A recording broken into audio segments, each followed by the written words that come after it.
Hello, and welcome to Not Too Shabby, the Chimney Corners Camp podcast, featuring camp directors Shannon Donovan Monty and Abbott Pittman. In each episode of this podcast, Shannon and Abbott will share crazy camp stories, let you in on some camp secrets, tips, and tricks, talk about life at Chimney, and even pull the curtain back on how camp runs from behind the scenes. From staffing to activity planning to the friendships we make along the way, join us twice a month for your camp fix. Do you know what month this is? November. Yes, it's November, and so it's in recognition of Thanksgiving and all the cool things that happen during November. We are declaring the month. Who's we? You and I. Back at Chimney Corners. Just the institution that we are. I guess, we just think it's time to celebrate friendship with Friendsgiving. What do you think? What do you think? Is that a clever thing that we could talk about? I would love to talk about Friendsgiving. Yeah. Yeah. Well, I haven't lived close to home, in years. And so my Thanksgivings have always been Friendsgivings. Oh, nice. So I've always just spent them with my friends. Yeah, the Friendsgivings are really cool. And I also think, because we're in camping and we know that this is so true, is that camp friends and are kind of some of the best friends that you can make in the world. And, just talking about our stories of all the camps that we work at, and for me, thinking back, like all those people that I stayed connected to, have made such a big difference. And even, watching my own daughter go to Chimney Corners and make some of the best friends of her life, that she still turns to today, now that she's a grown-up lady. I just think that's such a cool aspect of camp. Right. So, you met your best friend at camp. I did meet my best friend at camp. Yes. Yeah. So, well, actually, my best friend in grade school got me to camp. She was the one who convinced me to go to Tanaduna. Her name's Nikki. Hi, Nikki. And going to camp with a friend is one of those things that, like, I always say to people, it's kind of tricky, Right. There's a little bit of pressure. Yes. Yeah. Or like almost like you feel like you need to babysit them, or vice versa. Yeah. There's sort of this like baked in. Sometimes you're going because you're friends, and so there's a lot of pressure, like that person's going to be with you and hang out with you, and and sometimes it's a little challenging to kind of figure out what the boundaries are. And I know that for Nikki and I, we could be really competitive, right? And so with each other, and and just like, which is natural. That's just part of growing up and figuring out your place, and horseback riding was something we both really, really loved. And I remember when at Tanaduna we had a horse show, and there was a big competition. Sorry, what does a horse show entail? Well, we did. It was actually pretty cool. There was all these little competitions. Like, have you ever done egg and spoon on a horse? Not on a horse.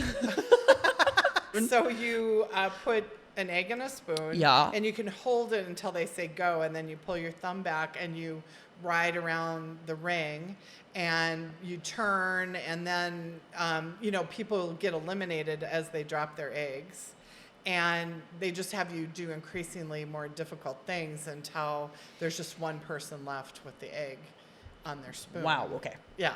So it's pretty cool. And to be honest, I was a really good horseback rider, and I remember I actually beat Nikki in the competition, and I remember that moment of feeling like really excited about winning, but also kind of seeing that she was disappointed, and just that conflict of loving her as a friend and just wanting her to be happy, but also wanting to feel successful, and that's, again, like, that's one of those things that you kind of learn how you figure out at camp. Sometimes it's the hard stuff that helps you become better friends, because you work through it, and you realize that, sometimes, and there was a million things that, Nikki was an amazing dancer and singer, and, there was like different things that, she would excel at. And I think through navigating that at camp and going through those feelings, I think we ultimately learned how to just like cheer each other on and just be happy and realize that it didn't take anything away from our friendship that, that I won the egg and spoon. Your big deal. No, I think it's extremely valuable for a young person to learn. Like, it's so easy to get caught up in your own ego and being like, and getting jealous when you see your friends succeed. And I think that's a very normal feeling as a young person, right? Like, but for you to be that young and look at her and be like, I feel really happy that I'm doing well, but I also see how she's disappointed is huge, and something that you absolutely learn at camp in those situations. Yeah. So that was good for our friendship and good, but I know a lot of people say, like, sometimes it is easier almost to go to camp on your own. It's not easy at first. Right. I actually remember this story about Bridget. Sorry, Bridget, I always tell stories about you.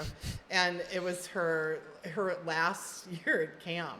And I used to, if a camper had to be switched last minute, I would always say, well, hey, switch Bridget, because her parents aren't going to be mad at you for making the switch. Right. So a lot of times she got switched into situations. And so I made a last-minute switch, and I ended up moving her into a cabin where she didn't know anybody. Yeah. And a bunch of people came up to me on opening day and said, oh, geez, Shannon, I saw Bridget. She was at the cabin. She was looking kind of mopey. And I felt so guilty. I felt so bad. I can't imagine Bridget mopey either. I know, right? Bridget mopey? Hard to believe. No. Turned out, though, I mean, one, she had amazing counselors, which was great, and who did an amazing job of helping the group come together. But a lot of the girls, or most of the girls in that cabin, are still her friends today. Oh my gosh. Bridget, I think, just turned 29, and so that's really amazing. And after camp, they went out to Cape Cod together, and they cool. Bridget had this, went out and picked oysters, and just had this great. But it was just something that started kind of rough, ended up being, the best summer she had up to that point. So a lot of times I think we, when camp starts, it can start bumpy, but sometimes the bumpiness makes for almost a better session. Oh, absolutely. And I've seen that happen again and again. And, and that's why I always try to say to parents, like, have faith, because, it may seem like something's off, or somebody's not just with the exact right person, or their cabin's not in the right place or something. But, you just don't know what that one little twist and turn that's going to make it magic, so. Absolutely. It's a cool lesson. It is. It really is. Yeah. Especially because, I remember how difficult even navigating school relationships was as a young person. I mean, you're like, who was your friend and who was actually really not?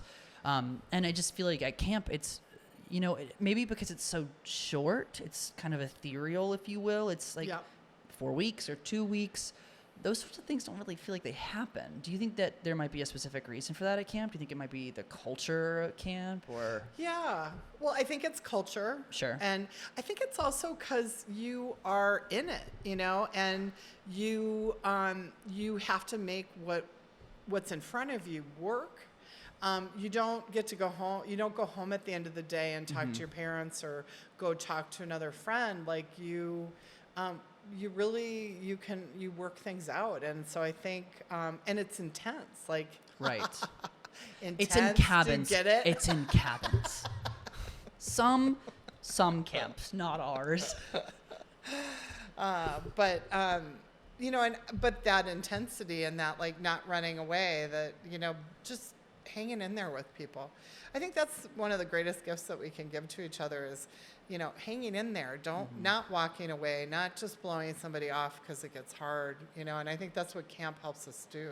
Absolutely. Well, I mean, you're living and working and eating and attending a lot of activities with this group of 7 other people. It's like if you're having a difficult time managing, your friendships or managing your relationships with those people, there's really no room for error. You know what I mean? Like that sounded terrible. It's like, you cannot make a mistake. What I mean is like, Yeah. you have to figure it out, and it gets Yeah. figured out. And you know what's so good is we have these young like counselors who are really not that far removed from being in middle school, being in elementary school, who really get it and understand like, oh, I totally know what you're feeling because I was there.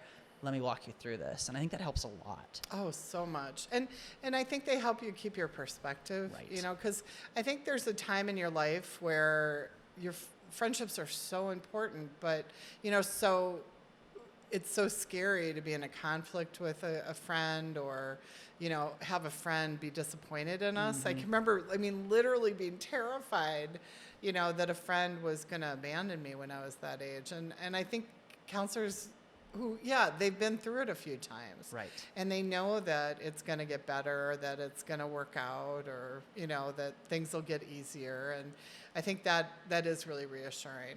Right. Oh man, I can remember looking up to counselors, like, you know, I've been on both sides of it. Like, I've been having just like, it was like seeing more exciting than seeing Taylor Swift, more exciting than seeing Beyonce. You don't even like Taylor Well, Swift. I'm just saying that, like, you imagine the most incredible celebrity. Yeah.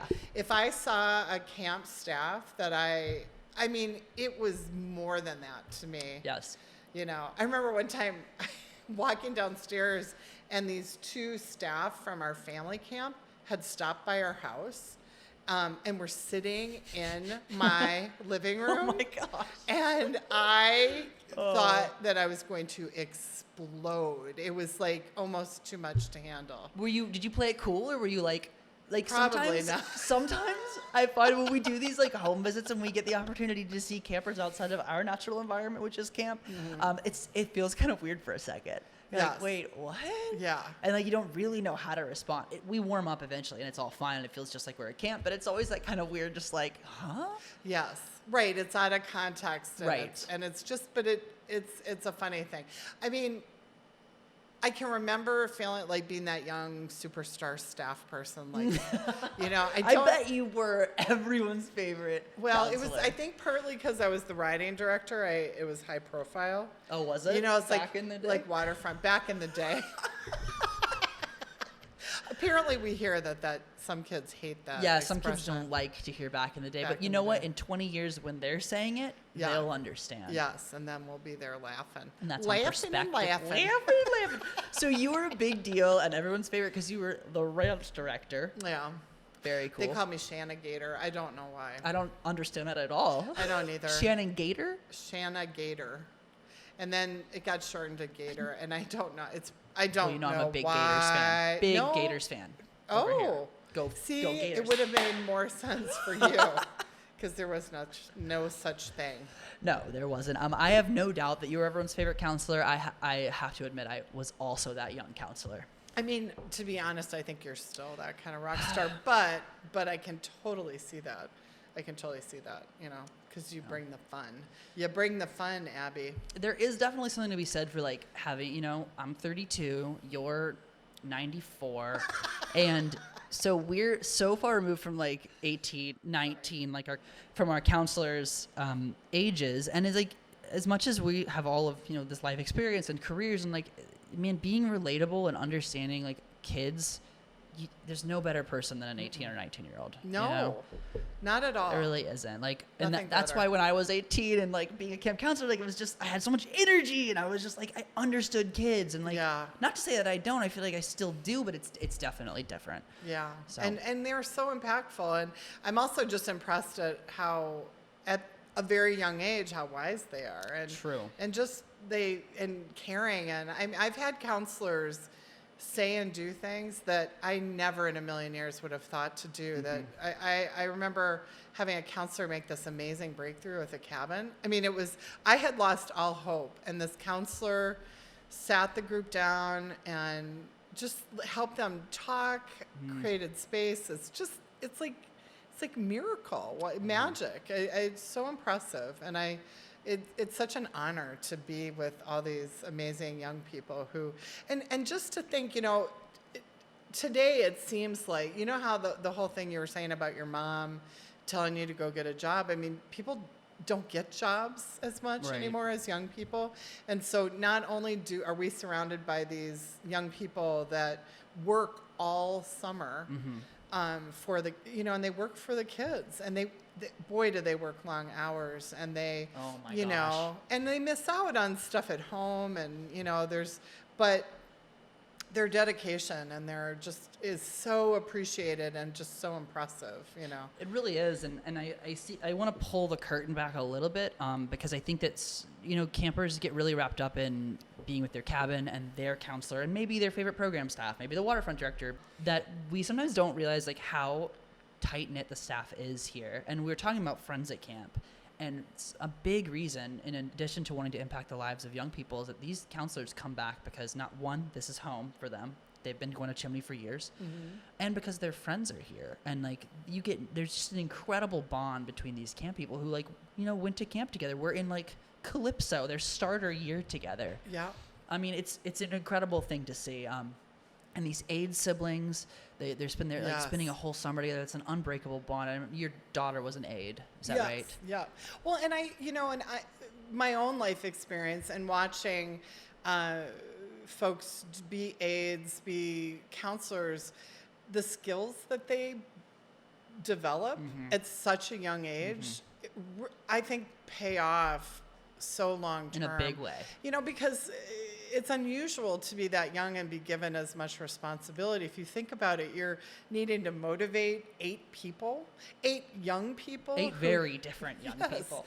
Right, with all different needs. You have to plan activities, you have to organize, you have to think about so many different things. And I think of our staff as much of our program and as much of the good work that we do, because again, like just both of us, our journey, like I can do so many I have so many random skills. Oh my gosh, I know. Like before I got here, you were like the audio visual god of camp. Like you the only one who knew how to work the whole system in the dining hall. Right. Like you could tack like 30 horses in 15 minutes or something. Didn't you tell me you could do that once? Well, I did. I mean, I had to saddle and unsaddle 15 horses every day, and then help saddle the rest. I had to feed 30 horses with like one or two of us. Sometimes it was just me. I mean, I don't even know how I did that. But then just random things. And I know you have those skills Oh yeah, too. hit me with some of those skills. Let's hear them. Well, like setting up a sound system. That's like installing a toilet. Setting up a I have to tell you, Abby has set up this whole podcast setup. It's pretty impressive. So we have like one of those, soundboard things with all the buttons on it. I don't know. I Googled podcast equipment for beginners. Well, and that's the thing is like you make do and just, like plumbing stuff, like fixing toilets. Yes, fixing toilets. Just fixing things, fixing copiers, fixing. Oh my gosh, you did. You had to fix our copier last year. You remember that? It kept breaking. You just shoved it in the door back in and called it a day. Yeah, I'm just the queen of like fiddling with stuff until it works. But it's it's again, it's just the confidence to just try some different things. But again, we see campers and counselors do that too. Just the creativity and the ingenuity, which camp lets you do, because you're trying to do a lot of different things. Yeah. There's so many clever things that have come out of camp. Yeah. That just like, I can't think of anything right now, of course. Well, you're on the spot, as it were. Yeah. I'm on the pod spot. The pod spot.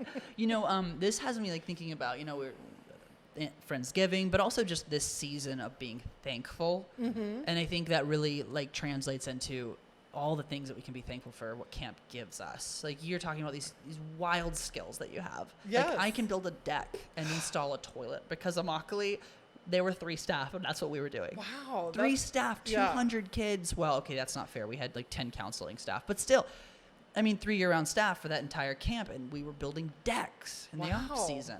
And I'm sure you've got something wild. Come on. Oh, well, I can put in fencing like nobody's business. Why are you good at putting in fencing? Because again, as a riding director, I had to fix fencing. I had to put fencing in. Oh, you're really good at spreadsheets. Oh yeah, I'm good at spreadsheets. Things. Well, again. I'm also one of those people that grew up as computer technology was coming along, so there was a lot of figuring it out as you went in the along. 40s. Yup. Although I've definitely lost ground, as you know. I used to You said it, not me. I used to be somewhat tech savvy, but You said it, not me. yeah. But yeah, so like thinking of all those things, and I know that that the campers and staff say the same thing. Like I know that and I hear it all the time. Like, oh my gosh, I don't know how I would have gotten through college without my camp friends. Well, yeah, and I think about like TSP, ISEP. I mean, I didn't have that, but I traveled abroad as a young person, and just watching Bridget, watching all the folks I know from Chimney and Beckett, who go halfway around the world with a group of friends, and they navigate places, like your stories with Costa Rica. It's like, but it gives you this confidence that you can figure it out, And in a foreign language to boot. Yeah. And there's definitely low points and all of that, but boy, do you walk away with just that sense that, hey, I can handle that. Wow, that was pretty cool. Like, I figured out how to make my point even though I didn't know the language, or, I figured out how the money worked, or I got ripped off in a cab ride, but I did almost get ripped off in a cab ride. Has that happened to you?